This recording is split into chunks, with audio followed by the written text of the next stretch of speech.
podium there. I'm a walk on top. As I said earlier, I'm Chad Jones. I'm Vice President of Product Strategy with a company called Xively, a subsidiary of LogMeIn. Everything we know about this world is about to change. If we look at the internet was originally about connecting PCs together. I go from my one PC, I go over and get some information made by people, and it's interesting. But eventually it migrated to a mobile world where people were connecting with other people on multiple devices, and that was a massive paradigm shift when that happened. We're about to go through one that dwarfs both of those paradigms combined. It's called the Internet of Things. How many of you heard of the Internet of Things?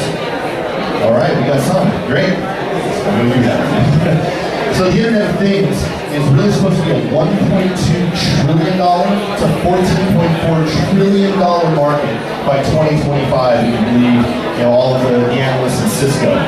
14.4 trillion is approaching on the gross domestic product of the United States.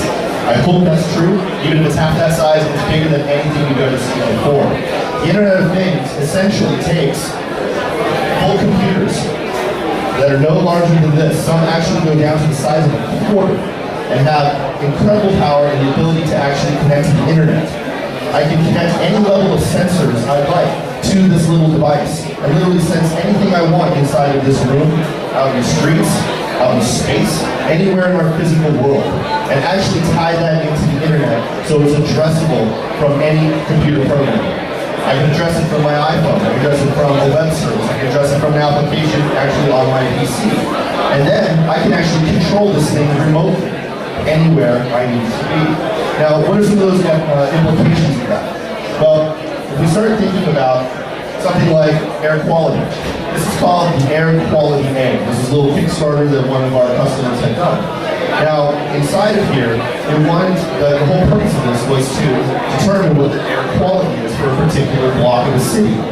Now, this was about $59, something like that. Inside it is one of these little computers that we talked about with an air quality sensor connected over the internet, and it tells you at any one time, and before it's overtime, what is the actual quality of the air in a particular area.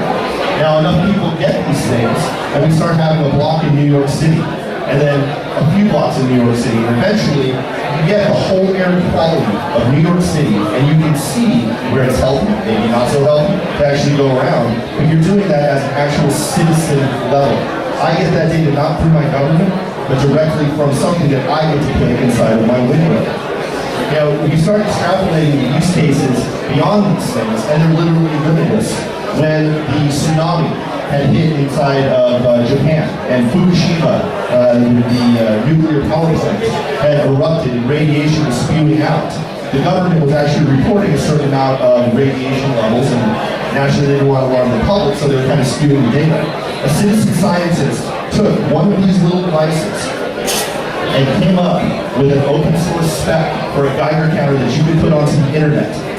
That picked up within 2 weeks, and you literally had a couple thousand internet-connected Geiger counters pouring real-time information across Japan, Okinawa, and Southeast China about the radiation levels that were going on in Fukushima.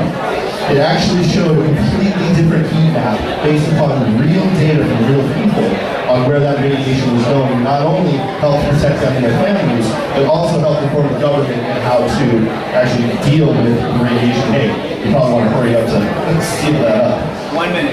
But that was citizens being able to do that.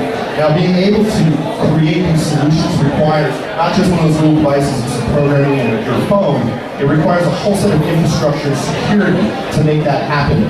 That takes about 80% of the solution. Xively is that infrastructure. A cloud-based platform is a service that takes 80% of the time off of developing these types of solutions that can fundamentally change how we understand, discover, and interact with our world. Change is coming. Follow us at Xively IoT. It's really exciting. I think you're going to like what you see. And keep your eye out for that next shift. Thank you. Questions? Everyone terrified of them?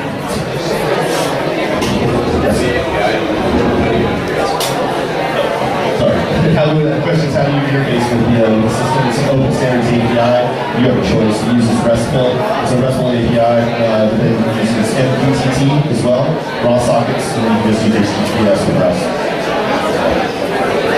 Anybody else? right, thank you very much. Enjoy the show.